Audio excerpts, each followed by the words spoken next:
تعلم على العلماء حتى تعرف الإسلام صحيحا. ونستعينه ونستغفره ونعوذ بالله من شرور أنفسنا ومن سيئات أعمالنا من يهده الله فلا مضل له ومن يضلل فلا هادي له وأشهد أن لا إله إلا الله وحده لا شريك له وأشهد أن محمدا عبده ورسوله صلى الله عليه وعلى آله وأصحابه وسلم تسليما كثيرا. أما بعد. Gjithë lavdia I takon vetëm Allahut, ata e lavdrojmë dhe I shprehim lavdi, prej Tij kërkojmë ndihmë dhe prej Tij kërkojmë falje, kërkojmë mbrojtje tek Allahu nga e keqja e vetes sonë dhe nga të këqijat e veprave tona. Ka udhëzon Allahu s'ka kush e devijon dhe ka devijon Allahu s'ka kush e udhëzon. Dëshmoj se nuk ka të adhuruar të drejtë përveç Allahut një, I cili nuk ka ortak dhe nuk ka rival, dhe dëshmoj se Muhamedi është rob dhe I dërguar I Tij. Salavatet dhe selamet e shumta të Allahut qofshin për të, për familjen e tij dhe të gjithë shokët e tij, si dhe të gjithë ata që ndjekin udhën e tyre deri në ditën e gjykimit. Mëtej, o Zoti ynë Ti je I lartësuar dhe I pastër nga çdo emet, ne nuk dim asgjë pas asaj që na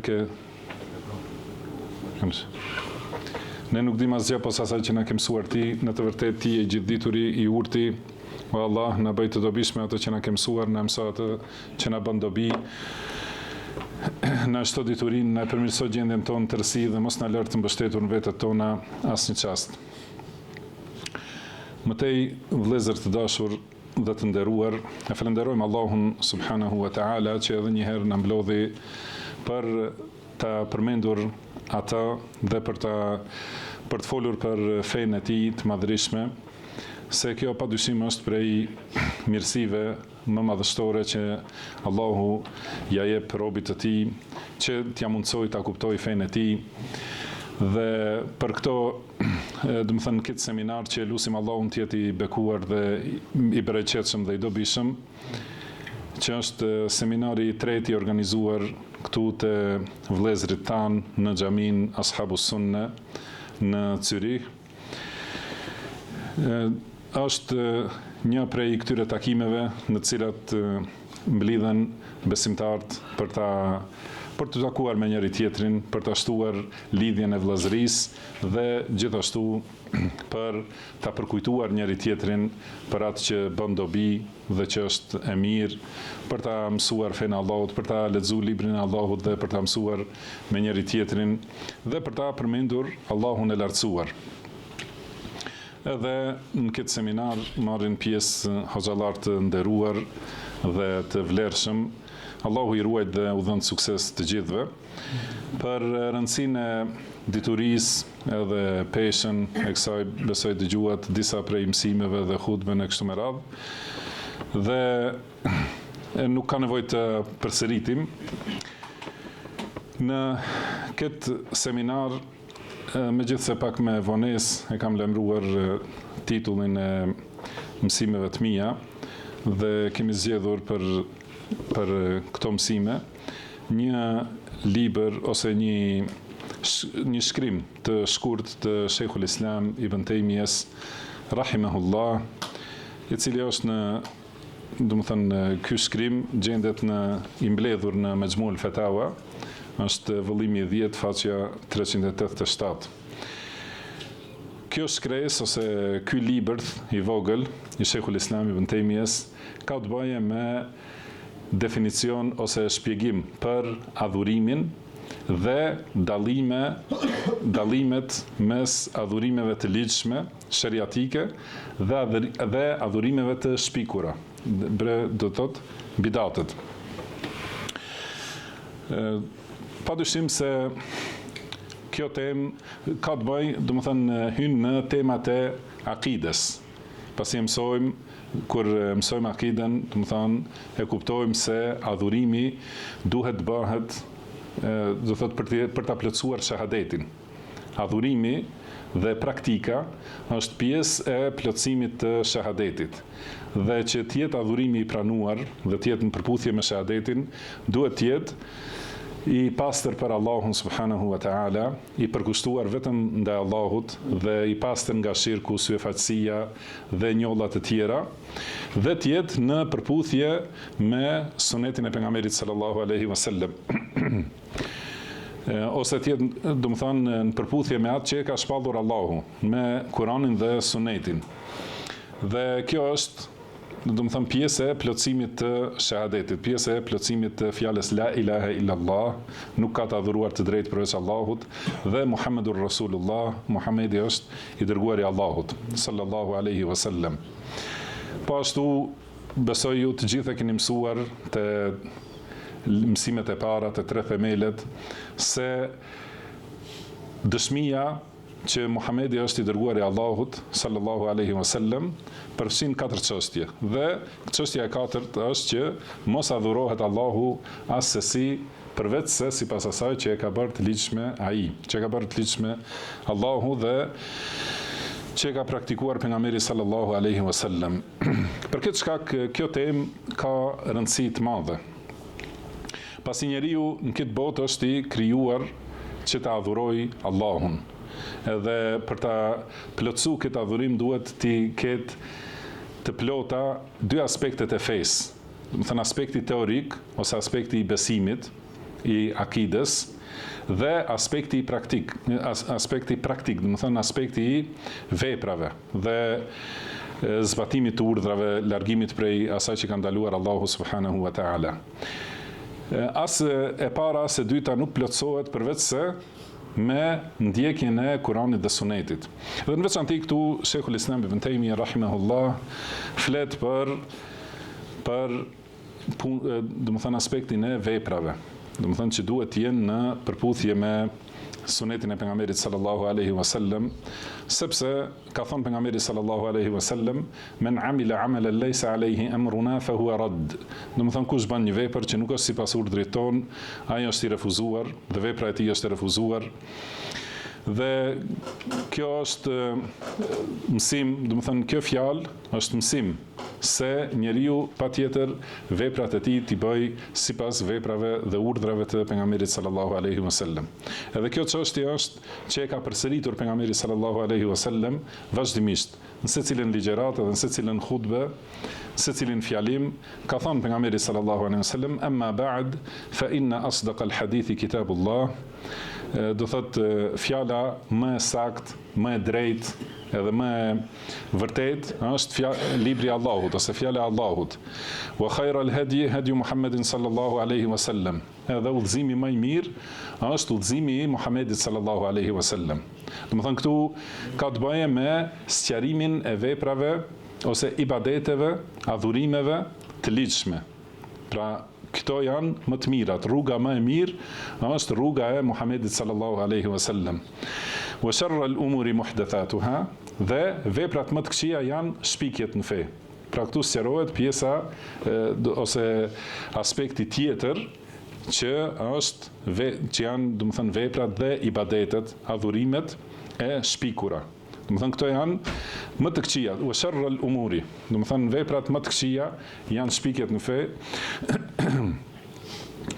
Wa kull bid'atin dalale ose wa kull dalaletin fi an-nar, ka thënë pejgamberi sallallahu alaihi wasallam, domethënë secili bidat, secila shpikje është devijim dhe secili devijim është në xhehenem. Po ashtu këtë çështje ka përsëritur pejgamberi sallallahu alaihi wasallam edhe në raste të tjera, edhe hadithi i njohur nga Irbad ibn Sariya radhiyallahu anhu, ku tregon se pejgamberi sallallahu alaihi wasallam ka mbajtur një fjalim dhe këshill ndikuese prej cilave janë trondittur zemrat dhe kanë qarë syt. Edhe më në fund ka thënë pejgamberi sallallahu alaihi wasallam, "Fa aleikum bi sunnati wa sunnati al-khulafa'i ar-rashidin al-mahdiyyin." Do të thonë kapuni për sunetin tim dhe sunetin e halifëve të drejtë dhe të udhëzuar. Wa sunnati al-khulafa'i ar-rashidin al-mahdiyyin min ba'di, do të thonë pas sunetit tim dhe sunetit të halifëve të drejtë dhe të udhëzuar që vinë pas meje, tamassaku biha wa 'addu 'alayha bin nawajid. Do të thonë kapuni për të dhe shtrëngojeni këtë sunet me dhëmball. Do thotë këtu janë ibadetet e ligjshme. Do thotë kapuni për sunetin e pejgamberit sallallahu alaihi wasallam dhe këto janë adhurimet që janë të ligjshme në shariat. Wa iyyakum wa muhdathatil umur, dhe ruhuni, keni kujdes nga çështjet e shpikura në fe, fa inna kulla muhdathatin bid'a wa kulla bid'atin dalale wa kulla dalalatin fi an-nar, sepse secila shpikje në fe është bidat, secili bidat është devijim dhe secili devijim e ka fundin në zjarrin e xhehenemit. Dhe kështu gjithashtu në ajete dhe hadithe që do t'i përmendim në gjatë fjalës autorit Sheikhul Islam Ibn Taymija rahimahullah, që tregon për rëndësinë e njohjes së ibadetit, veprave që janë adhurime, dhe dallimi shumë i rëndësishëm mes adhurimeve që janë sheriatike ose të ligjshme, të shpallura, dhe atyre që janë të shpikura, që nuk kanë bazë në fe ose që janë ndryshuar. Këtu në libër, shkruesi i librit ka thënë: "Wa qala al-Sheikh al-Imam al-Alim al-Allama Sheikhul Islam baqiyatu as-Salaf al-Kiram al-Alim ar-Rabbani al-Maqdhufu fi qalbihi an-nur al-Qur'ani." Do të thënë, ka thënë Sheikhu, imami, dietari, kolosi i dijes, mësuesi i Islamit, Sheikhul Islam, vazhdimi i selefëve të ndershëm, do të thënë pra vazhdimësia e rrugës së selefëve, dietari edukues, dietari do të thënë që vepron për Zotin subhanahu wa taala, ai të cilit i është hedhur në zemër drita e Kuranit, Abul Abbas Ahmed ibn Taymija al-Harrani, qaddasallahu ruhahu wa nawwara darihahu wa askanahu fasih al-jinan. Do të thënë, Allahu ja pastroft shpirtin, ja ndriçoft varrin dhe e bëft të banoj në gjersinë e xheneteve. Pra ka thënë Sheikhul Islam Ibn Taymija rahimahullah: "Alhamdulillahi nahmaduhu wa nasta'inuhu wa nastaghfiruh wa nastahdihi wa na'udhu billahi min shururi anfusina wa min sayyiati a'malina, man yahdihillahu fala mudilla lahu wa man yudlil fala hadiya lahu." Deri në fund, do të thënë, hyrja që e keni të njohur, do të thënë që e bëjnë dietarët duke e ndjekur sunetin e pejgamberit sallallahu alaihi wasallam. Pastaj ka filluar, ka thënë Ibn Taymija: "Faslun fil ibadat wal farqi bayna shar'iyha wa bid'iyha." Do të thënë, një kapitull ose një shkresë në lidhje me adhurimet dhe dallimin mes adhurimeve të ligjshme dhe atyre të shpikura, që janë bidat. Ka thënë: "Fa inna hadha babun kathura fihi al-idtirab." Do të thënë, kjo është temë në të cilën ka kundërshtime të shumta, ka përplasje të shumta mes njerëzve, kema kathura fi babil halali wal haram, si ka përplasje mes njerëzve në temën e halalit dhe haramit. Fa inna aqwaman istahallu ba'da ma harramahu Allahu wa aqwaman harramu ba'da ma ahallahu Allah ta'ala. Dhe si ka njerëz që e kanë bërë halal atë të cilën Allahu e ka ndaluar, edhe ata ka njerëz që e kanë bërë të lejuar, dhe ka njerëz që e kanë bërë haram atë të cilën Allahu e ka lejuar. Wa kadhalika aqwaman ahdathu ibadatin lam yashra'ha Allah. Gjithashtu ka edhe njerëz që kanë shpikur adhurime të cilat nuk i ka ligjësuar Allahu, bel naha anha, madje edhe që Allahu i ka ndalu. Do të thënë, ka njerëz, siç ka në temën e halalit dhe haramit, që i ka ndryshuar ligjet e Allahut, gjithashtu ka njerëz në temën e adhurimeve i kanë ndryshuar ligjet e Allahut. E kanë bërë të ligjshme në një adhurim që nuk e ka ligjësu Allahu. Madje ka edhe që i kanë bërë të ligjshme ose që i kanë bërë praktik adhurimet që i kanë ndaluar Allahu i lartësuar subhanahu wa ta'ala. Edhe kjo përplasje ekziston te njerëzit për shkaqe të ndryshme, të lloj-llojshme. Dhe për atyre shkaqeve është humbja e diturisë së fesë dhe largimi prej sunetit, ose zbehja e sunetit në mesin e umetit muslimanëve. Dhe një prej shkaqeve kryesore më të rëndësishme është prania e imamëve devijues, prania atyre që flasin në emër të fesë dhe që devijojnë fenë e Allahut subhanahu wa ta'ala. Për këto na ka paralajmëruar pejgamberi sallallahu alaihi wasallam në raste të shumta.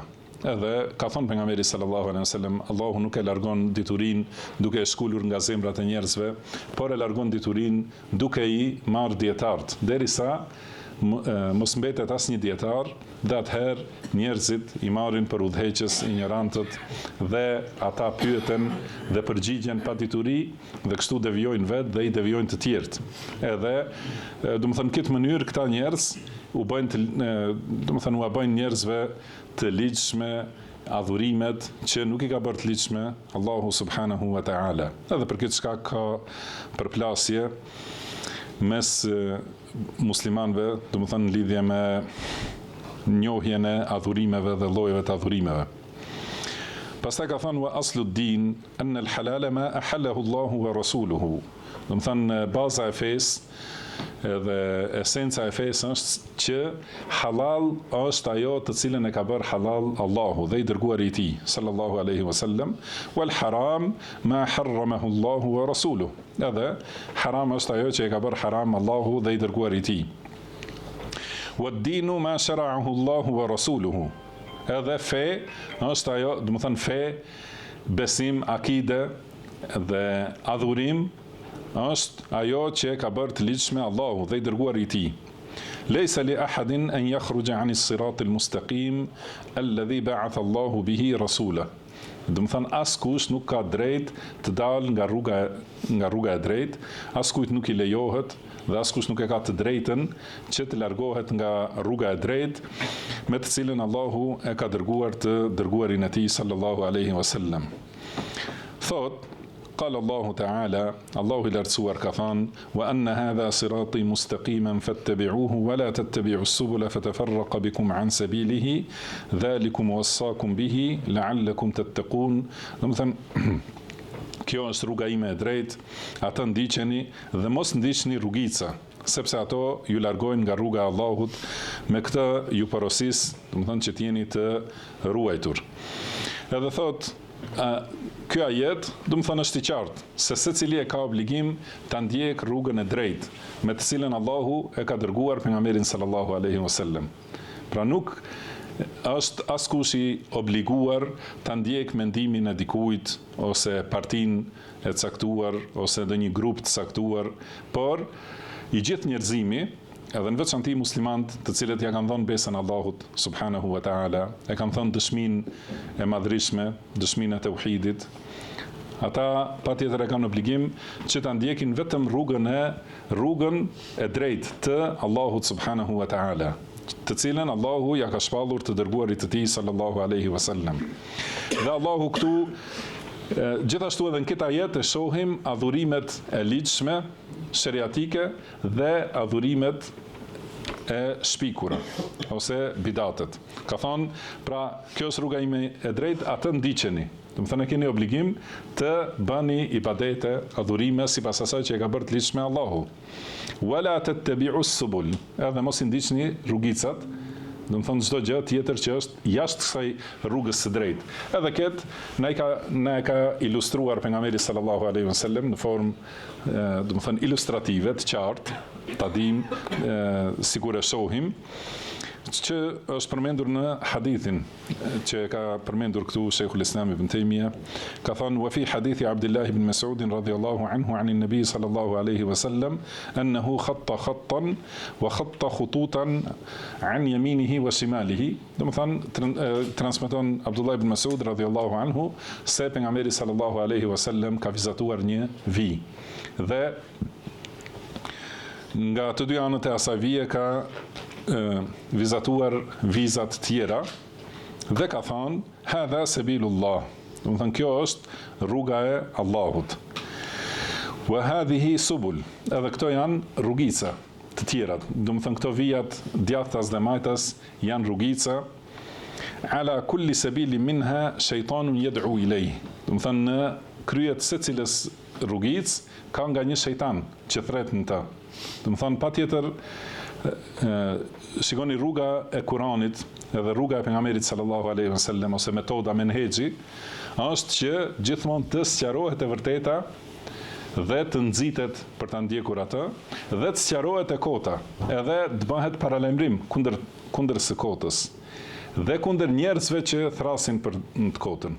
Pra ka thonë, secila rrugicë ka nga një shejtan. Do të thonë se shejtani nuk do që njeriu të rri në rrugën e Allahut. Edhe patjetër mundohet ta largoj nga cila do anë. Edhe ka nga një ndihmës shejtan prej xhinëve dhe prej njerëzve, në secilën rrugicë, do të thonë që thrasin për në të, vetëm që të largohen njerëzit nga rruga e Allahut subhanahu wa ta'ala. Dhe pra ka thonë këtë pejgamberi sallallahu alaihi wasallam, pastaj ka lexuar këtë ajet, do të thonë me këtë e kuptojmë domethënien e plot të këtij ajeti. Pastaj thot Ibn Taymija rahimahullah: وقد ذكر الله تعالى في سورة الأنعام والأعراف وغيرهما ما ذم به المشركين. Do të thonë, Allahu subhanahu wa taala ka përmendur në surën An'am dhe në surën A'raf dhe në vende të tjera në Kur'an ajete të shumta me të cilat i ka qortuar mushrikët, të cilët e kanë bërë haram atë që ka leju Allahu. Harramu ma lam yuharrimhu Allah. Do të thonë, mushrikët e kanë bërë haram atë që nuk e ka bërë haram Allahu. Kal bahirati was-sa'iba, si për shembull dy lloj të kafshëve që quhen përmenden në Kur'an al-bahira, ma ja'ala Allahu min bahira. Do të thënë Allahu nuk e ka caktuar këtë lloj të rritit që kanë shpikur mushrikët.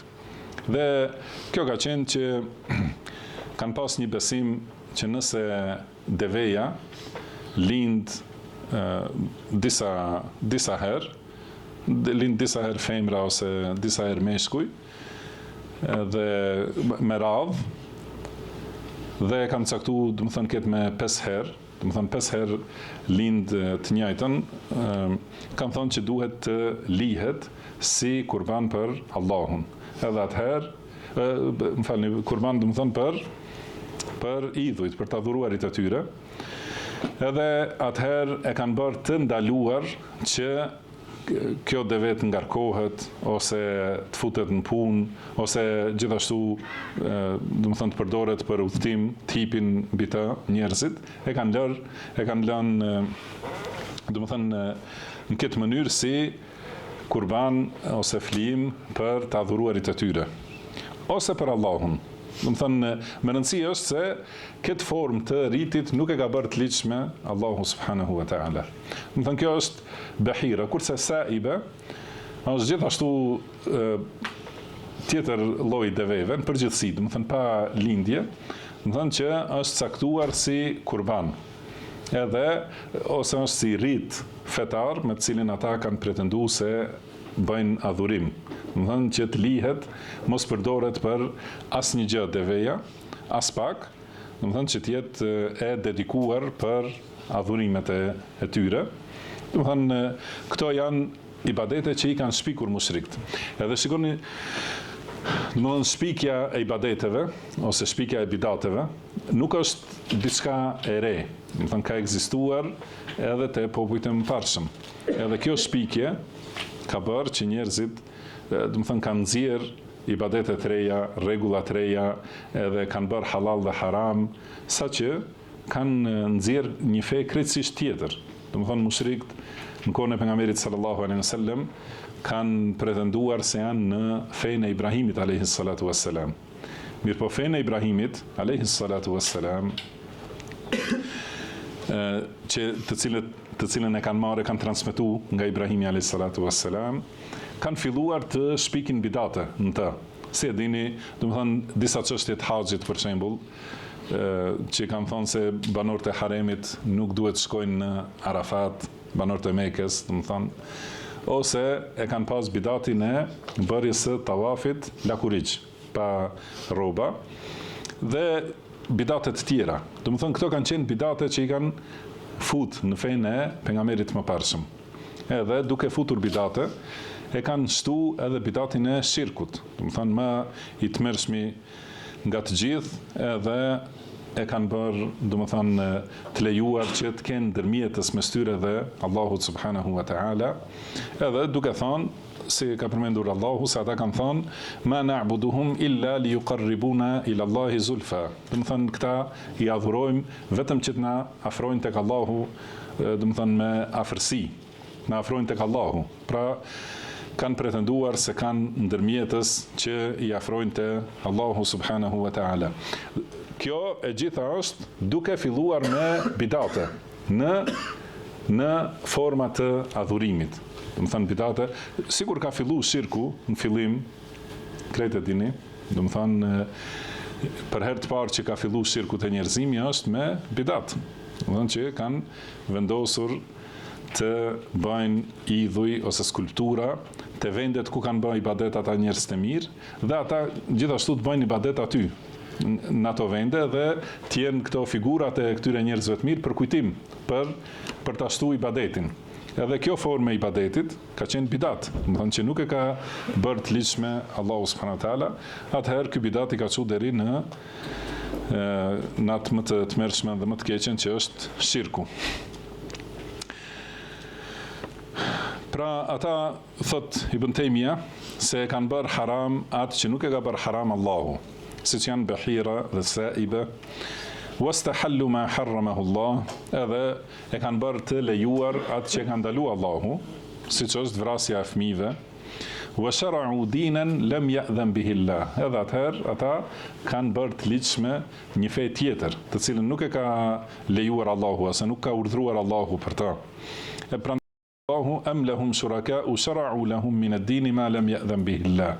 Domethënë kanë ata ortak të Allahut që u kanë bërë të ligjshme ndonjë fe të cilën nuk e ka bërë të ligjshme Allahu. Domethënë ata kanë bërë, do thotë, të tjerë të barabartë me Allahun subhanahu wa taala. Pra secila shpikje e bidatit, secili ndryshim i fesë, kuptimi i tij është barazimi tjetër kujt me Allahun subhanahu wa taala, sepse shpallja e fesë edhe vendosja e rregullave të halalit dhe haramit dhe vendosja e rregullave të adhurimeve është e drejtë absolute vetëm e krijuesit subhanahu wa taala.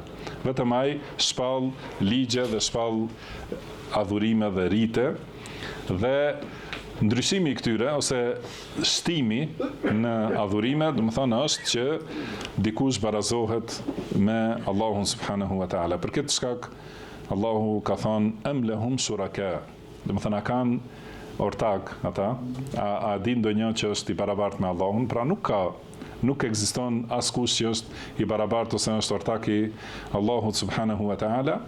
Mirë, pa ata i kanë bërë kështu duke pretenduar se ata shara'u lahum min ad-din ma lam ya'dhan bihi Allah, domethënë që kanë shpikur ose kanë ligjësuar një fe të cilën nuk e ka urdhëruar Allahu subhanahu wa taala. ومنه أشياء هي محرمة جعلوها عبادات. Ka edhe çështje që janë haram në realitet dhe ata i kanë bërë adhurime, ka shirk wal fawahish, siç është shirku edhe veprat turpshme, domethënë turpërit edhe veprat e këqija, مثل الطواف بالبيت عراة وغير ذلك. Edhe siç është ky tawafi rreth Qabes lakuriç, edhe ibadetet të tjera ose veprat të tjera, domethënë që janë haram, Allahu i ka ndaluar, kurse ata i kanë bërë pjesë të adhurimit ndaj Allahut subhanahu wa taala. Thot wal kalamu fil halali wal harami lahu mawadi'u ukhar. Domethënë sqarimi dhe të folurit për halalin dhe haramin ka vende të tjera. Domethënë ato mësohen te librat e fikut dhe rregullat, argumentet e halalit dhe haramit janë të sqaruara gjerësisht në vende të tjera. Wal maqsudu huna al ibadat. Kurse këtu tani në këtë shkrim, thot Ibn Taymija, qëllimi është të flasim për adhurimet. Domethënë qëllimi është të sqarojmë adhurimet. Fa naqul, edhe themi, pra kjo ishte si hyrje për ta kuptuar rëndësinë ose për ta kuptuar rrugën e kuptimit të kësaj që do ta shkruaj më vonë. Domethënë ta kemi të qartë se shpallja e ligjeve për halal dhe haram dhe shpallja e ligjeve për adhurime i takon vetëm Allahut subhanahu wa taala dhe nuk ka të drejtë askush tjetër. Pastaj thot sa i përket ibadeteve والعبادات التي يتقرب بها إلى الله تعالى منها ما كان محبوبا لله ورسوله مرضيا لله ورسوله إما واجب do të thënë sa i përket adhurimeve, ibadeteve me të cilat njeriu tenton të afrohet tek Allahu subhanahu wa taala, ato janë adhurime të cilat i do Allahu dhe është i kënaqur me to Allahu dhe i ka dashur pejgamberit sallallahu alaihi wasallam dhe ka qenë i kënaqur me to. كما في الصحيح عن النبي صلى الله عليه وسلم أنه قال فيما يروى عن ربه تبارك وتعالى إما واجب وإما مستحب. Do të thënë këto adhurime që i do Allahu dhe që është i kënaqur me to janë ose obligim ose mustahab të preferuar, ose wajib, do të thënë obligim, ose mustahab të preferuara. Do të thënë secili adhurim që është i ligjshëm dhe që Allahu është i kënaqur robit e afrohet me atë adhurim, mund të jetë ose obligim ose vepër e preferuar. Siç është në Sahih, është transmetuar nga pejgamberi sallallahu alaihi wasallam dhe ai transmeton nga Zoti i tij subhanahu wa taala se ka thënë Allahu i lartësuar ma taqarraba ilayya 'abdi bimithli ada'i ma aftaradtuhu alayhi. Do të thënë nuk më afrohet robi mua me diçka më të dashur, thot Allahu i lartësuar, nuk më afrohet robi me diçka më të dashur për mua se ajo që ja kam bërë obligim. Pra ky është një lloj i adhurimeve që i do Allahu, që janë obligim. Wala yazalu 'abdi yataqarrabu ilayya bin nawafil hatta uhibba. Edhe vazhdon robi të më afrohet me punë vullnetare derisa unë ta dua. فإذا أحببته كنت سمعه الذي يسمع به وبصره الذي يبصر به ويده التي يبطش بها ورجله التي يمشي بها. Do të thënë kur unë ta dua, atëherë unë jam dëgjimi me të cilin ai dëgjon, shikimi me të cilin ai sheh, dora me të cilin ai prek dhe këmba me të cilin ai ec. Dhe sqarimi i kësaj është në vazhdim të hadithit fabi yasma' wa bi yubsir. Do të thonë për mua, pra për Allahun subhanahu wa taala, ky njeri dëgjon, edhe duke e pasur parasysh mbikëqyrjen e Allahut, edhe nën pushtetin e Allahut subhanahu wa taala dëgjon. Edhe për Allahun dhe me Allahun shikon, për Allahun prek ose vepron, edhe për Allahun ec.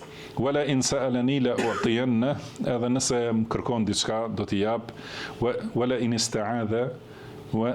ista'adhani la u'idhanna, edhe nëse strehohet tek unë do ta strehoj. وما ترددت عن شيء أنا فاعله ترددي عن قبض نفس عبدي المؤمن.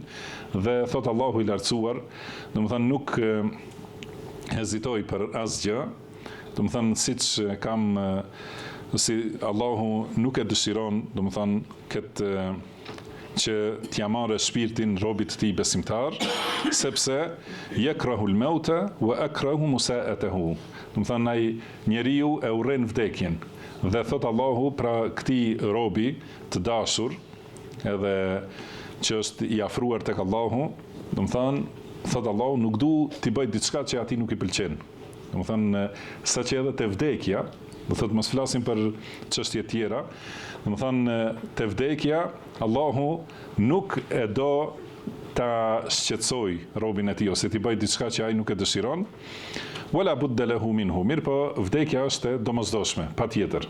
Do të thënë pra kaq është dashuria e Allahut e madhe për robin e tij, që e adhuron Allahun sipas asaj që Allahu e ka bërë të ligjshme, duke filluar me obligimet. Pra ky hadith është e quajnë dietarët hadithi e vlijave. Do të thënë hadith çka do thotë që tregon për ata që janë të dashur të Allahut subhanahu wa taala. Kush janë ata? Ata të cilët e adhurojnë Allahun sipas asaj që e ka bërë të ligjshme Allahu, duke filluar me obligimet. Domethënë, ka thënë Allahu, nuk më afrohet robi me diçka më të dashur për mua, sesa ajo që ja kam bërë obligim. Pra i plotësojnë obligimet, largohen prej të gjitha harameve, dhe pastaj, do thotë, pas plotësimit të obligimeve, mundohen të garojnë me vepra të mira, të cilat i ka bërë të ligjshme Allahu subhanahu wa ta'ala. Dhe këta dy lloje të njerëzve janë prej evlijave.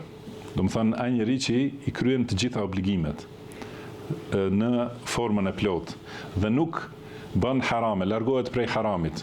Ai quhet evlija. Do të thënë, fjala evlija arabisht është shumës, do të thënë njësi është wali. Edhe kanë thënë dietarët, të dy këto lloje të njerëzve janë që do të hyjnë në xhenet pa llogari. Do të thënë ata që i kanë kryer të gjitha obligimet dhe janë larguar prej harameve dhe nuk kanë bërë vepra shtesë, nafile, do të hyjnë në xhenet pa llogari. Edhe grupi tjetër që janë ata të cilët pastaj kanë garuar edhe më shumë me vepra të mira, duke i shtuar veprat të vullnetare. Dhe është si rregull që kanë thënë dietarët, nëse njeriu i kryen obligimet dhe për shkak të kryerjes obligimeve nuk mund të kryejë nafile, nuk mund të bëjë nafile. Kanë thënë men shaghalahu al-fardu anin nafli fa huwa ma'dhur. Domethënë kush e angazhon obligimi që mos mund të bëjë nafile, ai është i justifikuar. Domethënë nuk merret në përgjegjësi. Por kanë angazhon nafilja që mos ta kryejë obligimin, ai është i mashtruar, fa huwa maghrur. Domethënë ai është i mashtruar se ka bërë të kundërtën. Domethënë ka bërë nafile, për shembull, dikush mendon se më mirë është falë namaznate dhe falet gjithë natën, pastaj kur vjen sabahu, do thotë, nuk e fal obligimin. Atëherë, domethënë ai e ka mashtruar vetveten ose atë ka mashtruar shejtani, edhe nuk ka përfitim. Por nëse për kujdesin ndaj obligimit nuk mund t'i kryej ato, domethënë nuk mund të kryej vepra më shumë nafile, ai është i justifikuar dhe është në rregull. Këto dy grupe i ka përmendur Allahu të njerëz të shpëtuar. Domethënë në përgjithësi njerëzit janë në tre grupe, tre lloje, si është në këtë ajet ku ka thënë Allahu i lartësuar, thumma awrathna al-kitaba alladhina istafayna min ibadina faminhum zalimun li nafsihi. Domethënë pastaj u alam trashëgim librin robërve tanë që ne i zgjodhëm. Domethënë që janë besimtar. Prej këtyre besimtarve, faminhum zalimun li nafsihi. Domethënë ka që i kanë bërë padrejtësi vetes. Këta janë, domethënë që nuk i kanë kryer të gjitha obligimet, ose nuk janë largu prej të gjitha harameve. I kanë bërë padrejtësi vetes që kanë ngarkuar veten me këto mëkate, edhe kanë ngarkuar veten me llogaridhënie ditën e gjykimit, edhe gjithashtu me kërcënimin për dënim. Prandaj ata janë të padrejtë ndaj vetes së tyre. Wa minhum muqtasid, dhe ka disa që janë mesatar. Domethënë, ose fjala muqtasid, domethënë që mjaftohen me atë që është obligim. Wa minhum sabiqun bil khairati bi idhnillah, edhe ka të tillë që garojnë me vepra të mira me lejen e Allahut. Domethënë, këto ata që kanë bërë padrejtësi vetes, merren llogari dhe ndoshta edhe dënohen. Kurse këta dy grupe tjerë, domethënë që janë muqtasid, domethënë të mjaftuar me atë që është obligim, edhe ata që janë pararendës ose garues për vepra të mira, ata hynë në xhenet pa llogari dhe pa dënim.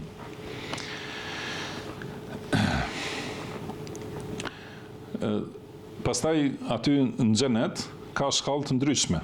Domethënë varësisht se sa kanë bërë vepra të mira dhe sa ka qenë imani i tyre, edhe ka thënë Allahu i lartësuar wa likullin darajatun mimma amilu, domethënë të gjithë kanë shkallë të ndryshme sipas asaj që kanë vepruar.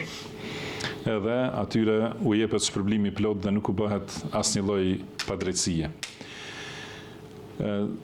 Këto Gjithashtu kjo është përmendur në disa hadithe kur kanë ardhur njerëz të ndryshëm që kanë pyetur pejgamberin sallallahu alaihi wasallam çka ka bërë obligim Allahu, edhe u ka treguar pejgamberi sallallahu alaihi wasallam për namazet, agjerimin, zakatin e kështu me radhë, edhe kanë thonë nuk do të shtoj asgjë dhe nuk do të paksoj. Ka thonë pejgamberi sallallahu alaihi wasallam, nëse e thot vërtetën ka shpëtuar. Do thotë edhe nëse nuk shton asnjë vepër tjetër, është i shpëtuar. Pra nëse i kryen këto obligime që janë sqaruar në hadithet që flasin për shtyllat e imanit dhe shtyllat e islamit. Do të thënë këtu po flasim për shtyllat e islamit që janë vepra. Do thotë namazet, obligime, 5 namazet, edhe dhënia e zakatit, agjerimi i Ramazanit, edhe haxhi. Do të thënë këto janë vepra që janë obligim. Kurse tjerat, do të thënë janë vullnetare, për të cilat edhe nëse nuk i bën njeriu, do të thënë përsëri është i shpëtuar dhe hyn në xhenet. Mirë po, si tham, xhenet ka gratë ndryshme, të lloj-llojshme, edhe ka thënë pejgamberi sallallahu alaihi wasallam, ato do të thënë të njerëz grad ose të njerëz shkallë xhenetit e shohin atë shkallën përmi, siç e shohin banorët e tokës yjet në qiell. Do të thënë ka shumë dallime. Edhe ose ka thonë në xhenet ka 100 shkallë dhe mes çdo 2 shkallëve ka sa ka mes tokës dhe qiellit. Edhe për këtë shkak njeriu duhet të garojë për shkallën më të lartë. Ka thonë pejgamberi sallallahu alaihi wasallam, kur ti luteni Allahut, kur ti kërkoni Allahut, kërkojeni Firdausin, sepse ajo është mesi i xhenetit dhe është shkalla më e lartë e xhenetit. Domethënë njeriu duhet të ketë synim për shkallën më të lartë, edhe të garoj, si ka thënë Allahu subhanahu wa taala, wa fi dhalika falyatanafasil mutanafisun, do të thënë për këto shpërblime le të garojnë dhe le të shtyhen ata që duan të garojnë. Pra njeriu duhet të garojë dhe të ketë synime të larta, por duhet ta kuptojmë se këta 2 grupe, muqtasid edhe sabiqun bil khairat, janë prej atyre që janë të shpëtuar. Edhe ka thonë Allahu i lartësuar, pra ky njeri, do të thënë, këta 2 grupe janë, si thamë në fillim, prej evlijave, që i do Allahu. Sepse fillimi hadithit është që ka thonë Allahu, men ada li waliyan faqad adhantuhu bil harb. Do të thënë kush më kundërshton ose kush më armiqson mikun tim, të dashurin tim, ati unë i shpalli luftë. Edhe pastaj ka treguar si bëhet miki i Allahut dhe i dashuri i Allahut njeriu. Do të thënë afrohet me obligime, me kryerjen e obligimeve. Pastaj vazhdon të afrohet me punë vullnetare. Edhe kjo fjalë që vazhdon të afrohet, do të thënë se punë vullnetare janë të shumta, edhe njeriu vazhdimisht mund të shtojë edhe të afrohet më shumë te Allahu subhanahu wa taala.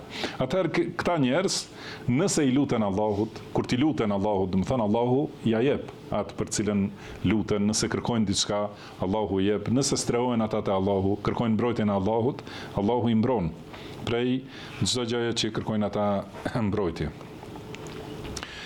Pastaj thot autori rahimahullah, wa ma'lumun anna as-salata minha fardun wa hiya as-salawatul khams wa minha nafila ka qiyamil layl.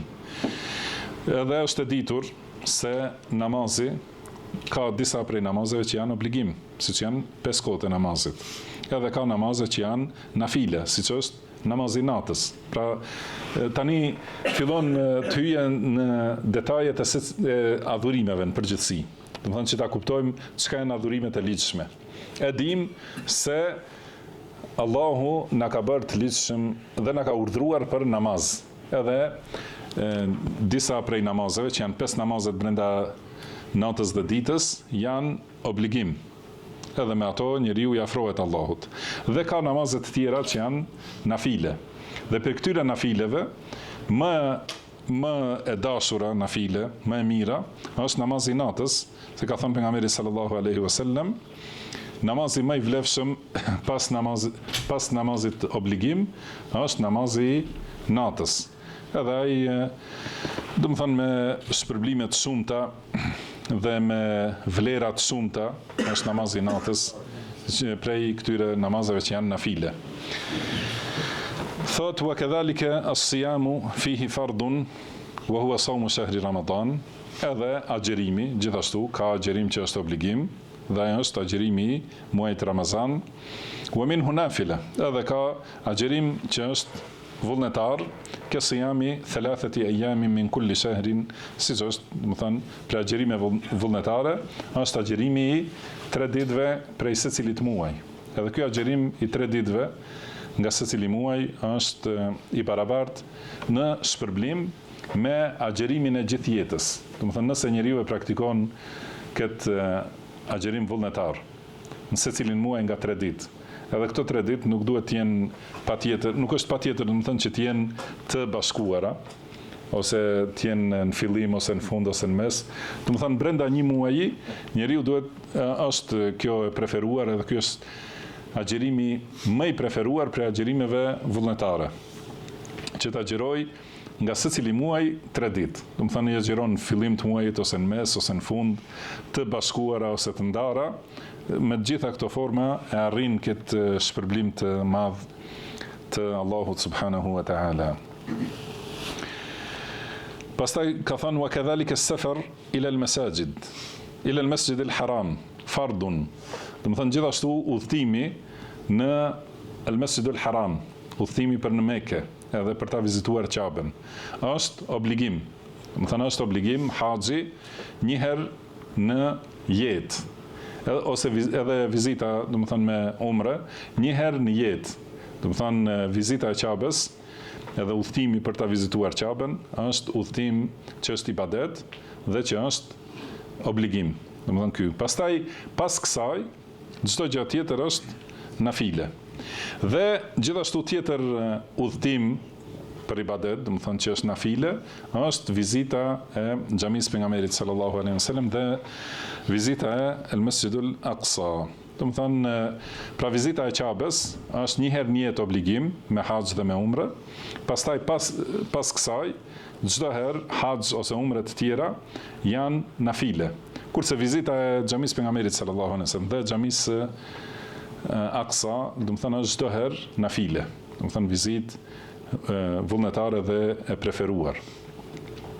Edhe do të thënë, vizita e xhamisë pejgamberit sallallahu alaihi wasallam nuk është pjesë e haxhit, nuk është pjesë e umrës, por është mirë për njeriu që shkon deri atje, do ta vizitojë edhe xhaminë e pejgamberit sallallahu alaihi wasallam. Thot wa kadhalika as-sadaqa, edhe gjithashtu sadakaja, minha ma huwa fard. Ka sadaka që është obligim. Wa minha ma huwa mustahab. Edhe ka sadaka që është e preferuar. Do të thënë, ajo që është obligim është dhënia e zakatit, të pasurisë me të gjitha format e zakateve që jepen pasuri të ndryshme. Dhe tjetër, përveç zakatit, është të gjitha janë nafile, dhënie ose shpenzime vullnetare. Edhe kjo quhet el-afu në Kur'an. Ka thënë Allahu i lartësuar: "Wa yas'alunaka madha yunfiqun qul el-afu." Do thotë, pyesin çka t'japin, do të thënë çka t'japin si lëmosh, thuaj el-afu, el-afwa. Do thotë, pra sadaka vullnetare jepni. Dhe thot autori rahimahullah në hadith sahih transmetohet nga pejgamberi sallallahu alaihi wasallam se ka thënë: "Yabna Adam, innaka in tunfiqil fadla khairul lak wa in tumsikhu sharrul lak." Ka thënë o biri Ademit, nëse jep sadaka më shumë, do të thënë më shumë se sa zakati, do thotë jo vetëm zakatin, por nëse jep sadaka edhe më tej, është më mirë për ty, nëse e mban, është keq për ty. Wala tulamu ala kifaf. Edhe nuk qortohesh për do të thënë barazim në dhënje. Pra jep obligimin, nuk jep nafile, thotë nuk je i qortum. Pra nëse e kryen vetëm atë që është obligim. Wal yadul ulya khairun min al yadi sufla, kurse dora e lartë është më mirë se dora e ulët, do thotë ajo dorë që jep është më e vlefshme dhe më me vlerë, më me pozitë tek Allahu se ajo që merr. Dhe ka thënë wabda biman ta'ul, edhe fillo me ato që i ke në përgjithësi kujdestari, do të thënë bashkëshortën, fëmijët, prindrit, dhe në shpenzimi për ta është sadakaja më e mirë. Dhe thot Ibn Taymija rahimahullah, wal farqu bayna al-wajib wal mustahab lahu mawdi'un akhar ghayr hadha. Edhe dallimet mes atyre që janë obligim dhe atyre që janë ibadete vullnetare kanë vende tjera ku sqarohen. Gjithashtu edhe këto sqarohen te librat e fikhut, që të mësohet kur mësojmë për namazin, format e namazit, llojet e namazit që janë obligim ose ato që janë mustahab, sqarohet aty. Thot wal maqsudu huna al farqu bayna ma huwa mashru', do të thënë tani këtu qëllimi është ta sqarojmë dallimin mes ibadetit që është i ligjshëm, sawa'an kana wajiban aw mustahabban, do të thënë pa marrë parasysh a bëhet fjalë për ibadet obligim ose vullnetar, wa ma laysa bi mashru', edhe të sqarojmë ato që nuk janë të ligjshme. Thot فالمشروع هو الذي يتقرب به إلى الله تعالى وهو سبيل الله وهو البر والطاعة والحسنات والخير والمعروف وهو طريق السالكين ومنهاج القاصدين والعابدين. Do të thonë e ligjshme është ajo me të cilën njeriu afrohet tek Allahu. Ajo që është e ligjshme prej adhurimeve me të cilat njeriu afrohet tek Allahu, quhet rruga e Allahut, sebilullah, quhet el-birr, do të thonë bamirësia, quhet at-ta'a, bindje, ose el-hasanat, vepra të mira, ose el-khair, mirësia, ose el-ma'ruf, gjithashtu do të thonë e mira. Po ashtu quhet tariqus salikin, është rruga e ibadetxhive, ose minhajul qasidin, ose metodologjia e atyre që kanë synim, do të thënë t'i afrohen Allahut, wal abidin, edhe adhuruesve. Wa huwa alladhi yaslukuhu kullu man arada Allahu hidayatahu. Do të thënë kjo është rruga të cilën e ecë dhe e ndjek secili që Allahu do të thënë që ai të jetë i udhëzuar. Wa salaka tariqa az-zuhdi wal ibada, edhe ecë në rrugën e zuhdit, do të thënë pra largimit prej dunjas dhe adhurimit të Allahut. Wa ma yusamma bil faqri wat tasawuf, edhe ajo që quhet, do të thënë tani që quhen bidatxhit, faqr, do të thënë varfëri ose tasawuf. Do të thënë këto janë emërtime që nuk janë në Kur'an dhe Sunet, kurse emërtimet e mëparshme që i përmendi të gjitha janë. Do të thënë sidomos fjala birr, do të thënë është përmendur në ajetin e surës Baqara, ka thënë Allahu i lartësuar, leysa al-birra an tuwallu wujuhakum qibala al-mashriqi wal-maghrib, walakinna al-birra man amana billah. Pra nuk është bamirësia që ta drejtoni fytyrën në drejtim të lindjes ose perëndimit, por bamirësia është, edhe këtu ka përmendur Allahu çështjet bamirësisë që kanë të bëjnë me akide. Man amana billahi wal yawmil akhir wal malaikati wal kitabi wan nabi. Do të thonë, ata që besojnë në Allahun, në ditën e gjykimit, besojnë me lajket, në librat dhe në pejgambert. Do të thonë, këto kanë të bëjnë me akiden, me besimin. Prej këtu fillon bamirësia, pastaj vazhdon të ndërtohet mbi të, bamirësia me vepra. Dhe vazhdon ajeti, wa atal mala ala hubbihi dhawil qurba wal yatama wal masakin wa ibn as-sabil was sa'ilin wa fi ar-riqab, edhe ata të cilët e japin pasurinë, e shpenzojnë pasurinë, edhe pse e duan, do të thënë kanë nevojë për të, u japin të afërmve, jetimve, të varfërve, udhëtarve, lypësve, edhe për lirimin e robërve. Wa aqama as-salah, dhe që e fal namazin, wa ata az-zaka, e jep zakatin, wal mufuna bi ahdihim idha ahadu, edhe ata që plotësojnë marrëveshjen ose premtimin e dhënë, kur të japin premtim ose kur ta japin fjalën, e mbajnë. Was-sabirina fil ba'sa'i wad-dharra'i wa hina al-ba's, edhe ata që janë durimtar, të paluhatshëm në vështirësi, do të thënë në smundje, në uri, në varfëri, edhe në gjendje të luftës, janë durimtar të qëndrueshëm, të paluhatshëm. Do të thënë gjitha këto janë vepra që quhen birr, do të thënë bamirësi, me të cilat njeriu i afrohet Allahut subhanahu wa ta'ala, edhe për këta thot Allahu ulaika alladhina sadaqu, do të thënë këta janë ata të cilët e kanë thënë të vërtetën, pra janë të sinqert, wa ulaika humul muttaqun, edhe këta janë të devotshmit dhe të ruajturit.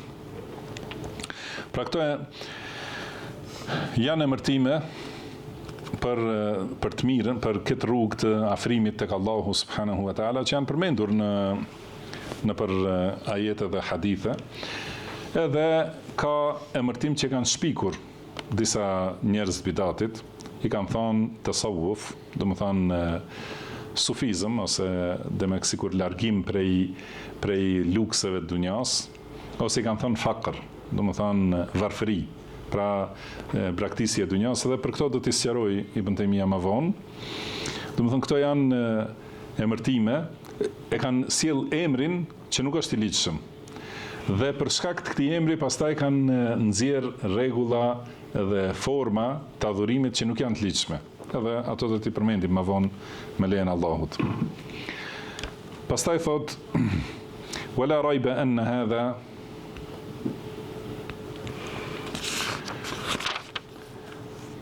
ndoshta u bën një ora apo a dini?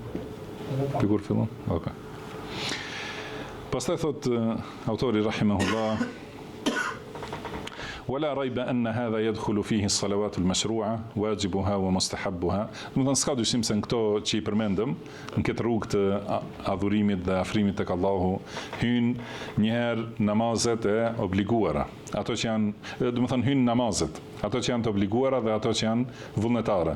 Wa yadkhulu fi dhalika qiyamul layl al-mashru'. Edhe në këtë bën pjesë gjithashtu namazi i natës, që është i ligjshëm. Shikoni, do të thënë qiyamul layl al-mashru', thot namazi i natës i ligjshëm.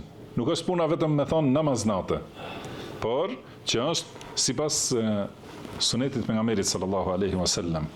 Edhe pra nuk mjafton vetëm emërtimi i veprave. Vetëm me thonë, për shembull i thot veprës xhihad. Po a është i ligjshëm ai xhihad sipas parimeve të Kuranit dhe sunetit? Kjo është me rëndësi, nuk është vetëm me thonë. Edhe gjithashtu qiyamul layl, do thot namaz natë, nuk mjafton vetëm të ngrihet njeriu natën edhe falet si falet, por duhet të jetë ai namaz në kohën e ligjshme dhe në formën e ligjshme, në mënyrën e ligjshme. Wa qira'atul Quran ala al-wajh al-mashru'. Edhe leximi i Kuranit në mënyrën e ligjshme. Pra gjithashtu, vetëm leximi i Kuranit nuk do të thonë automatikisht afrim tek Allahu. Po leximi i Kuranit duhet të jetë në mënyrën e ligjshme. Pra mos këndohet për shembull për forma të bidatit. Wal adhkar wad da'awat ash-shar'iyya, gjithashtu dhikri edhe lutjet shariatike të ligjshme. Wa ma kana min dhalika muaqqatan bi waqtin ka tarafay an-nahar, edhe do të thonë këto dhikrat edhe duat e ligjshme. Ka disa prej tyre që janë të caktuara me kohë të caktuara, do të thënë fillim ose në fund ditës, dhikri mëngjesit dhe mbrëmjes. Wa ma kana muta'alliqan bi sabab. Edhe ka ibadete, do të thënë që janë të lidhura me ndonjë shkak. Ka tahiyatul masjid, si është, do të thënë tahiyatul masjid, kur hyn njeriu në xhami, sujud at-tilawa, do të thënë sejdja e leximit, namazi i kusufit, namazi i eklipsit, namazi istikharës për kërkimin e hajrit për Allahu subhanahu wa taala. Edhe dhikret që janë transmetuar, do të thënë dhikret sakta në Kur'an dhe Sunet, lutje shariatike për këto, do të thënë wa hadha yadkhulu fihi umurun kathira, edhe në këtë thot hyn çështje të shumta. Edhe ka përshkrime kështu që zgjaten shumë nëse fillojmë në detaje të tregojmë për secilën prej këtyre ibadeteve. Do të thënë gjitha këto duhet të jenë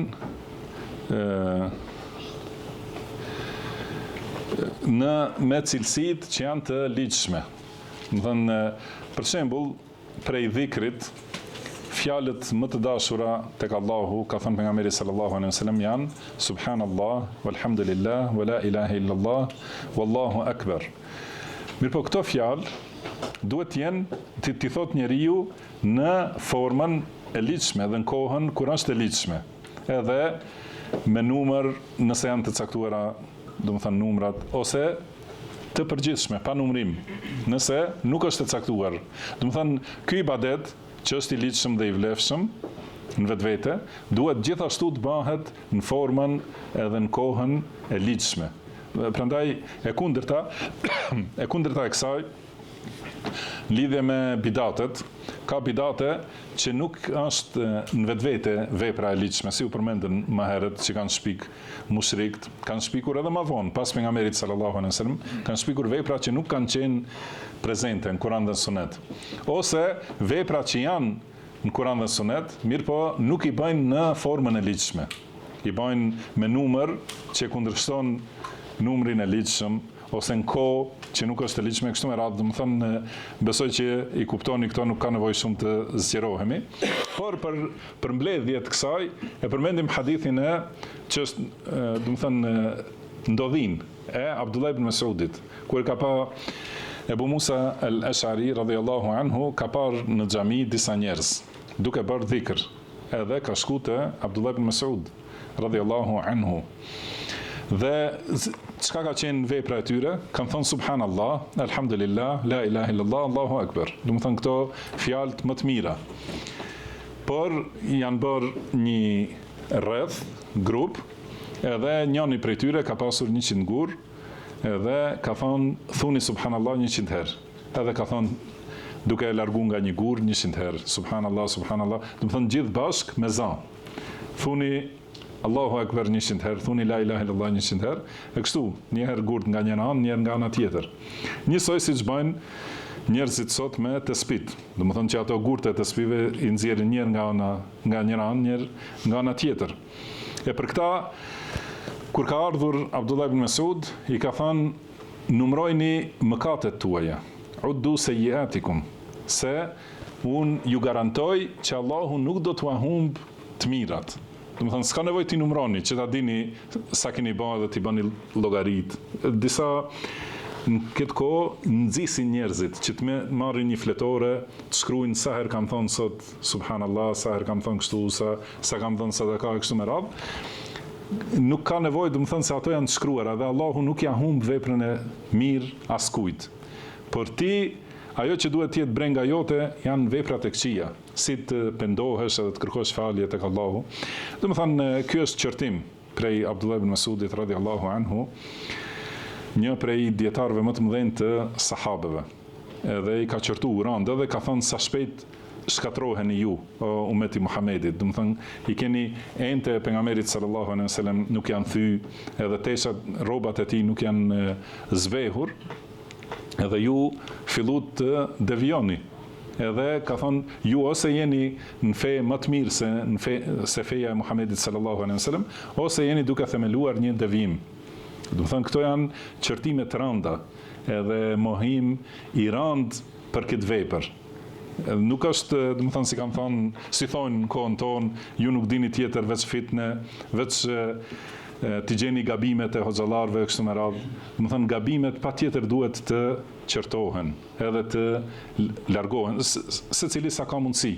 Do të thonë qëllimi i urdhrimit për të mira dhe ndalimit të keqes, cili është largimi i të keqes, edhe që në vend të saj të vijë e mira, ose paksimi i të keqes. Do të thonë këto janë synime sheriatike për ndalimin, do të thonë prej punëve të këqija. Këtë kanë bërë sahabët dhe shikoni si janë përgjigjur ata, kanë thënë o Ebu Abdurrahman, ne dëshëm khajr, ne s'kishim nijet të keq, do të thonë kishim nijet që të bëjmë dhikr, mirë po ka thënë sa njerëz e kanë niyetin e mirë, por nuk e qëllojnë të mirën. Do të thonë kjo është rregull që duhet ta di muslimani në jetën e tij për secilën çështje të ibadeteve. Nuk mjafton vetëm niyeti i mirë. Duhet ta ketë niyetin që të afrohet te Allahu subhanahu wa taala, edhe duhet ta di rrugën e saktë. si e ka bërë pejgamberi sallallahu alaihi wasallam, do të thonë atë adhurim të ligjshëm, si është e ligjshme që të veprohet dhe të bëhet. Ka thënë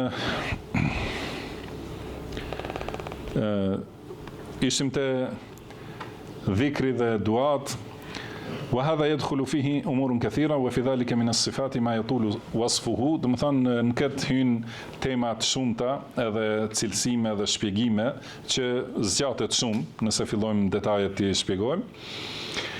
Thot وكذلك يدخل فيه الصيام الشرعي. Në këtë rrugë që tham, rruga e afrimit tek Allahu, hyn edhe agjerimi sheriatik. Ka siyami nisfi ad-dahr. Si është për shembull agjerimi gjysmës së vitit. Wa thuluthihi au thuluthayhi. Ose 1/3 ose 2/3 au ushrihi ose 1/10. Wa huwa siyamu 3 ayamin min kulli shahr.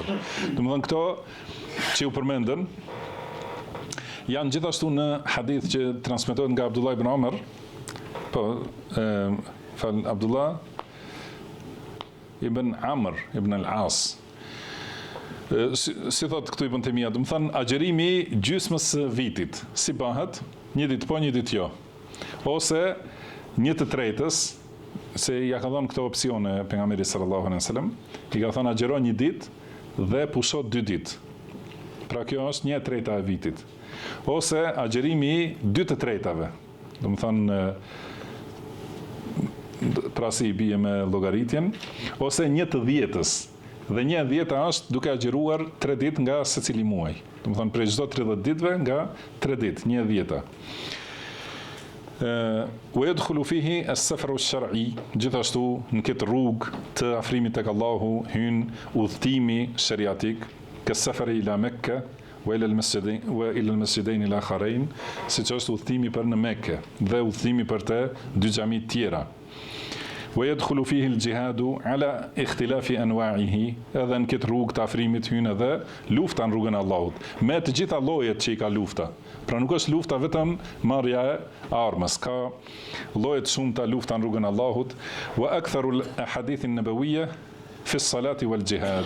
Do të thonë shumica e haditheve që nxisin për vepra të mira janë lidhje me namazin dhe luftën në rrugën e Allahut. Wa yadkhulu fihi qira'atu al-Qur'ani 'ala al-wajh al-mashru'. Pra thot gjithashtu në këtë rrugë hyn leximi i Kuranit në mënyrën e ligjshme. Pra përsëri edhe leximi i Kuranit sipas asaj që është e ligjshme në argumentet e Kuranit dhe Sunetit. Tani këtë është me rëndësi ta kuptojmë, sepse kjo na shoqëron gjatë gjithë këtyre mësimeve dhe gjatë gjithë jetës njeriu duhet ta kuptojmë se adhurimet, thot Ibn Taymija, kjo është si rregull, shënojeni. Wal ibadatu ad-diniyya usuluha, do të thënë adhurimet fetare janë, pra bazat e adhurimeve fetare janë as-salah was-siyam wal-qira'a. Do të thonë namazi, agjerimi dhe leximi i Kuranit. Do të thonë këto janë ibadetet themelore. Edhe prej këtyre degëzohen të tjerat.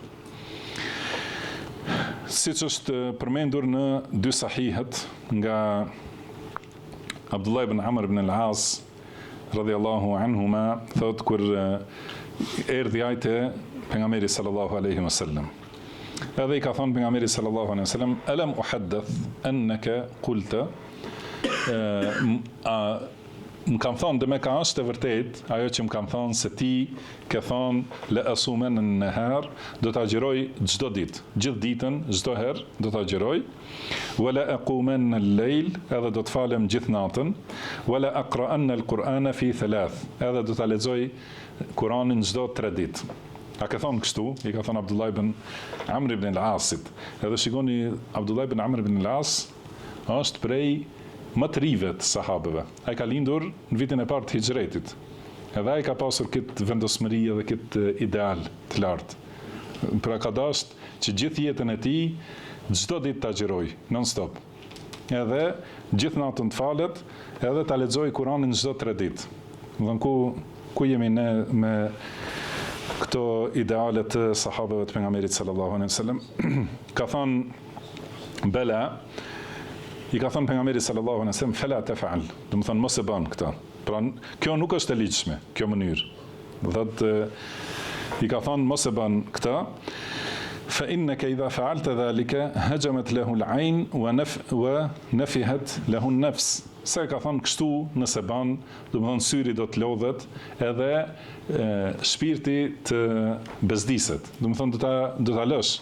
Pra, si është në hadithet tjera që njeriu, ose ka thënë pejgamberi sallallahu alaihi wasallam, askush nuk duhet ta marrë këtë fe me ashpërsi ose sigur me bë mundje me fen, se feja e mposht. Prandaj duhet ta marrë me të lehtë fen, edhe me shkallëzim, por gjithmonë duke ecur sipas asaj që është e ligjshme, jo duke shtuar në fe, sepse kjo është, do të thonë, teprimi e mposht njeriu. Ata që teprojnë në fe, shumë shpejt e lanë krejtësisht fenë dhe e braktisin krejt dhe dalin prej saj. I ka thënë, pastaj thotë ka urdhëruar pejgamberi sallallahu alaihi wasallam që ta xhiroj 3 ditë nga secili muaj. Mirë, po çka ka thënë Abdullah ibn Amr ibn al-As? Ka thënë inni utiku akthar min dhalik, unë kam mundësi për më shumë. Do thotë nuk është mjaftu me kufizim të nafileve, me më pak. Por ka thënë kam mundësi më shumë. Edhe i ka thënë pejgamberi sallallahu alaihi wasallam atëherë xhiro 1 ditë, do të thonë dhe 2 ditë mos xhiro kështu me radhë. Ka thënë mundem më shumë, derisa i ka thënë xhiro 1 ditë po 1 ditë jo. Edhe ka thënë ai ka thënë mundem edhe më shumë. I ka thënë pejgamberi sallallahu alaihi wasallam la afdala min dhalik. Do të thonë nuk ka agjerim më të vlefshëm se ky. Do të thotë nëse bëhet më shumë, atëherë nuk është i vlefshëm. Më i vlefshëm agjerim është që ta agjeroj 1 ditë dhe mos agjeroj 1 ditë. Edhe ka thënë pejgamberi sallallahu alaihi wasallam afdalu siyami siyamu Dawud alaihi salam. Do të thonë agjerimi më i mirë është agjerimi i Davudit alaihi salatu wassalam. Ai 1 ditë agjeronte dhe 1 ditë nuk agjeronte. Dhe ka thënë wala yafirru idha laqa, edhe asnjëherë nuk hikte nga lufta. Do të thonë kur takohej me armikun. Do të thonë kur ishte në luftë, edhe vinte në fushë betejë me armikun, asnjëherë nuk është largu. Wa afdalul qiyami qiyamu Dawud, edhe gjithashtu namazi i më i mirë, namazi natës më i miri është namazi i Davudit. Ai flinte gjysmën e natës, falej 2/3 dhe flinte 1/6. Edhe këtë ja ka tregu pejgamberi sallallahu alaihi wasallam dhe gjithashtu e ka urdhëruar Abdullah ibn Amrin radhiyallahu anhuma që ta lexojë Kur'anin në 7 ditë. Do të thonë jo në 3 ditë, por në 7 ditë. Pra, agjerimi më i mirë është, shikon, këtu pra pejgamberi sallallahu alaihi wasallam ka përmendur këto 3 adhurime. Këto që janë, do thotë, bazat e adhurimit me të cilat njeriu afrohet tek Allahu. Edhe në anën tjetër do të përmendim këto 3 adhurime me të cilat kanë deviju ata që kanë shpikur në këto 3 adhurime. Pra njëherë këto 3 adhurime më i miri e kuptuam cilat janë obligime kështu me radhë, por më i miri prej të gjitha këtyre agjerimeve është agjerimi i Davudit alayhis salam, që 1 ditë ka agjeruar, 1 ditë jo. Por kjo është dhe është njëkohësisht është maksimumi që lejohet të agjerohet. Kurse njeriu mund të mjaftohet me 3 ditë nga secili muaj, sepse ky është agjerim sigur i gjithë vitit, se ka thënë pejgamberi sallallahu alaihi wasallam, secila vepër shpërblehet me 10 fish të saj. Do të thonë minimumi i shpërblimit për secilën vepër është sa 10 herë. Kështu që ai i cili agjeron 3 ditë nga çdo 30 ditë, i shkruhet sikur ka agjeruar 30 ditë. Edhe kështu i shkruhet se ka agjeruar gjithë jetën e tij. Dhe namazi më i mirë është namazi i Davudit alayhis salam, namazi natës, që e ka nda natën në këto pjesë. Këtu përmenden thyesa të ndryshme, 1, 2, gjysma, 2/3 dhe 1/6. Dhe çka është kjo? Nëse e llogaritim, do të thonë nëse ndajmë natën në 6 pjesë. Pra nata duhet ndahet nga fillimi deri në namazin e sabahut, 6 pjesë, 3 pjesë janë gjysma, në 3 pjesë natës ka fjetur Davudi alayhi salatu wassalam. 2 pjesë i bie, do të thonë 4 pjesë, po. 3 pjesë prej 6-ve, 3/6, do të thonë është gjysma, ka fjetur. 2 pjesë prej këtyre 6-ve, që është 1/3, do të thonë 2 pjesë është falur dhe 1 pjesë, 1/6 e fundit ka fjetur. Edhe kjo mënyrë e ndarjes natës është mënyra më e mirë.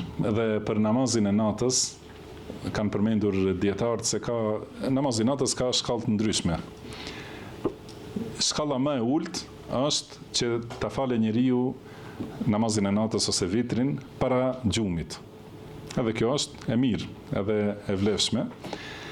Pastaj më e vlefshme se kjo është që ta falë në fund të natës. Do të thënë ngrihet para sabahut, edhe fal namaz natë, pastaj e fal sabahun. Edhe më e vlefshme se kjo është në këtë mënyrë që çohet brenda natës, falet, pastaj vazhdon gjumin. Do të thënë kjo tregon se e ka prish gjumin vetëm për namaz. Edhe pastaj kur e ka kryer këtë namaz vazhdon me gjum. Edhe ky gjumi në fund, 1/6 e fundit, është gjithashtu përforcim, pushim prej këtij namazit se 2/6 është falur. Është pushim që të jetë gjithashtu i fortë për namazin e sabahut, i cili është obligim. Është edhe më i vlefshëm se namazi i natës. Dhe për në lidhje me Kur'anin, në lidhje me leximin, pra e ka urdhëruar që ta lexoj Kur'anin çdo 7 ditë. Dhe kjo ka qenë rruga e sahabëve dhe kanë përmendur që kanë lexuar, do të thënë brenda çdo 7 ditëve kanë lexuar Kur'anin komplet. Ditën e parë 3 sure, pastaj 5, pastaj 7, do të thënë 3 sure, 5, 7, 9, 11, 13 dhe ditën e 7 kanë lexuar mufassal, do të thënë nga surja Qaf deri në fund, ka qenë për një natë. Kurse çdo natë, do të thënë kështu duke filluar me këtë renditje të surave. Këto ibadete që tham, cilat ishin bazat e ibadetit? Edhe leximi, po. Këto ibadete janë, do të thënë, bazat për të afruar te Allahu subhanahu wa taala. Ata që kanë devijuar dhe kanë shpikur ibadete jo të ligjshme, gjithashtu i ka përmendur pejgamberi sallallahu alaihi wasallam lidhje me këto 3 baza për Khawarij. Çka ka thonë? Ka thonë pejgamberi sallallahu alaihi wasallam hadithi që është në 2 sahih, yahqiru ahadukum salatahu ma'a salatihim. Do të thonë ju do ta nënçmoni namazin tuaj në krahasim me namazin e tyre, dhe agjerimin tuaj në krahasim me agjerimin e tyre, dhe leximin tuaj në krahasim me leximin e tyre. Do të thonë kështu në këto ibadete dukshme, në të gjitha llojet e ibadeteve Khawarijt ju parakalojnë. Edhe do të thonë kur e shihni ibadetin e tyre, e nënçmoni ju ibadetin tuaj. Do të thonë kjo tregon gjithashtu se këto janë bazat e të gjitha ibadeteve. Mirë po, ka thonë yaqra'una al-Qur'an la yujawizu hanajirahum. Do të thonë lexojnë Kur'anin dhe Kur'ani nuk depërton më thellë se fyti i tyre. Do të thonë është vetëm lexim, vetëm shqiptimi i shkronjave. Që do të thotë se edhe namazin, edhe agjerimin, edhe leximin nuk e kanë kuptuar. Do të thonë pasi këto adhurime nuk janë vetëm lëvizje të trupit ose lëvizje të gojës, po janë kuptim në thellësinë e zemrës. Edhe namazi e ka kuptimin e vet, edhe agjerimi ka kuptim, edhe ka pastrim të niyetit e kështu me radhë. Edhe leximi i Kuranit, qëllimi i leximit të Kuranit nuk është vetëm shqiptimi i shkronjave, as nuk është as sesi, do të thënë ajo fatkeqësi e madhe që është bën kohën tonë, që kanë bërë leximin vetëm melodi. Do të thënë vetëm sa të jetë kënaqje për veshin. Do të thënë i dëgjojnë njerëz me zëra të ndryshëm, me melodi të ndryshme që lexojnë. Edhe kanë bë Kur'anin, sigur ky është synimi i Kur'anit, vetëm që të lexohet edhe të këndohet. Por nuk thellohen shumica e njerëzve në kuptimet e Kuranit, sepse Kurani ka zbritur që të meditohet, si ka thënë Allahu liyadabbaru ayatihi, do të thonë që ti mendojnë mirë, thellohen në kuptimet e ajeteve të tij. Edhe ka thënë Allahu afala yatadabbaruna al-Quran, do të thonë pse nuk mendojnë për Kuranin, nuk meditojnë Kuranin, am ala qulubin aqfaluha, do të thonë apo mos i kanë zemrat me dry. Do të thënë janë zemrat kyçura që nuk mendojnë për fjalët e Allahut subhanahu wa taala. Dhe Khawarij, do të thënë lexojnë shumë, ndoshta lexojnë çdo 3 ditë Kuranin, edhe ndoshta e këndojnë bukur, edhe ti kur e sheh pamjen e jashtme, duket leximi yt sigur nuk ka vlerë, por ky lexim atyre nuk u depërton më thellë se fyti. Do të thënë nuk depërton në zemrat e tyre, nuk e kuptojnë, edhe prandaj nuk e zbatojnë. Për këtë shkak, me bidatet e tyre kanë arritur deri te tekfiri i gjithë muslimanëve. Do të thënë i kanë shpallur mosbesimtar të gjithë muslimanët. Dhe për këtë shkak ka thënë pejgamberi sallallahu alaihi wasallam yamruquna min ad-dini kama yamruqu as-sahmu min ar-ramiyya. Do të thënë dalin prej fesë siç del shigjeta nga gjahu, nga harku ose nga gjahu. Do të thënë disa dietarë thonë se është për qëllim shigjeta kur hyn te kafsha, hyn shpejt nga njëra anë dhe del nga ana tjetër. Edhe do të thënë këtë mënyrë vetëm hyn edhe dalin prej feje me shpejtësi të madhe. Edhe ka një tjetër transmetim, do të thënë që nuk kthehen më në fe asnjëherë. Ka thonë fadhakara ijtihadahum bis-salati was-siyami wal-qira'a wa annahum yu'luna fi dhalik wa annahum yaghluna fi dhalik. Do të thonë ka përmendur pejgamberi sallallahu alaihi wasallam se ata mundohen shumë me namaz, agjerim dhe lexim, edhe teprojnë këta, saqë edhe sahabët, do të thonë adhurimin e tyre në krahasim me adhurimet e tyre, do të thonë të ta nënshmojnë. Kjo nuk është lëvdat për Khawarij. Kjo është qortim, do të thonë se ata teprojnë në adhurime, nuk i bëjnë adhurime të ligjshme. Edhe në formën e jashtme duket sigur bëjnë shumë adhurim, mirë po, nuk e kuptojnë dhe nuk e bëjnë të sakt. Thot, wa haula'i ghalau fil ibadati bila fiqh, do të thënë këta e kanë tepruar me adhurime pa kuptim të adhurimit. Fa'ala al-amru bihim ila al-bid'a, kështu që përfundimi i tyre ka qenë që kanë hyrë në bidat, edhe ka thonë pejgamberi sallallahu alaihi wasallam yamruquna min al-islam kama yamruqu as-sahmu min ar-ramiyya. Do të thonë dalin prej islamit siç del shigjeta prej kafshës e cila gjuhet. Edhe ka thonë pejgamberi sallallahu alaihi wasallam aynama wajadtumuhum faqtuluhum.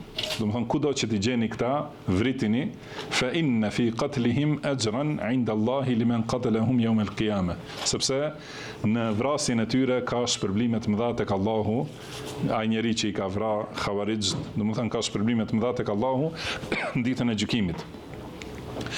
Thot Ibn Taymija fa innahum qad istahallu dima al-muslimin, sepse ata e kanë bërë halal gjakun e muslimanëve, wa kaffaru man khalafahum, edhe i kanë bërë qafira secilin që i kundërshton ata, edhe janë përmendur për ta shumë hadithe, dhe Imam Ahmed ibn Hanbal ka thonë hadithet për Khawarij janë sahiha në më shumë se 10 forma ose 10 aspekte. Edhe ato ka transmetuar Muslimi në Sahihun e tij dhe Buhariu gjithashtu një pjesë të këtyre haditheve, pra hadithe sahiha që janë transmetuar në shumë mënyra. Pastaj ka thonë Ibn Taymija, edhe pak vetëm të lexojmë, thot këto 3 lloje të adhurimit janë të ligjshme.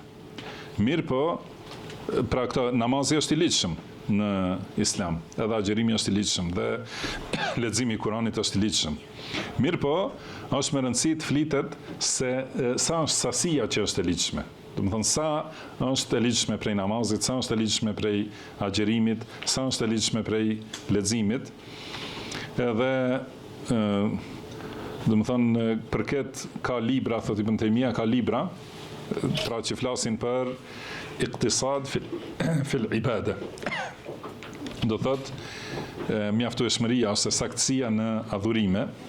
Edhe thotë, ka thonë Ubej ibn Ka'b, pra edhe të tjerë, iktisadun fi sunne, khajrun min ijtihadin fi bid'a.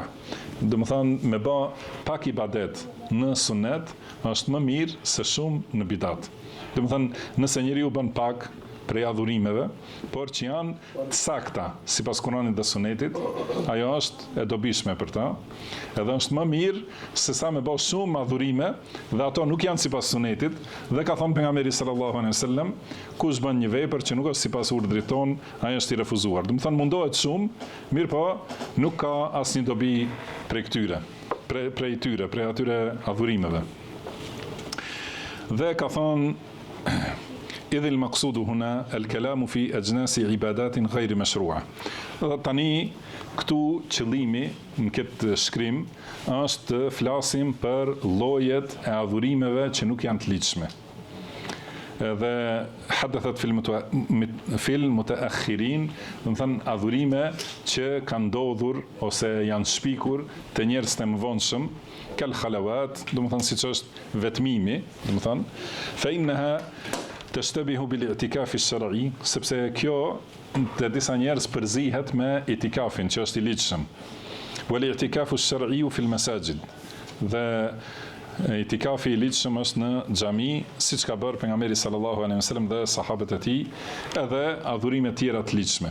Pra, mund të themi se deri këtu kishte kjo fjalë e Ibn Taymiyes si hyrje, që ta kuptojmë se duhet, do të thënë, kemi nxitje për shtimin e adhurimit, do të thënë për kryerjen e adhurimeve që janë obligim, pastaj për garim edhe do thotë parakalim të tjerëve me adhurime që janë nafile, por të gjitha këto sipas asaj që është e ligjshme. Sipas asaj që është e ligjshme në librin e Allahut dhe sunetin e pejgamberit sallallahu alaihi wasallam. Dhe adhurimet tjera që i kanë shpikur, ata që i kanë shpikur, kanë gjashmëri me të ligjshmet. Çdo herë, do të thonë, ju përzihet njerëzve, edhe keni pa në shumë raste kur flitet për bidatin, marrin argumente prej atyre adhurimeve që janë të ligjshme. Edhe për këtë shkak, këtu në vazhdim Ibn Taymija sqaron se ku është dallimi, do të thonë mes këtyre të ligjshmeve dhe atyre që janë të shpikura ose prej bidatit. Dhe mjaftojmë me kaq për sonte, wallahu a'lam, wa sallallahu wa sallama ala abdihi wa rasulihi nabiyina Muhammad, subhanaka Allahumma wa bihamdik, ashhadu an la ilaha illa anta astaghfiruka wa atubu ilaik, wa akhiru da'wana anil hamdulillahi rabbil alamin.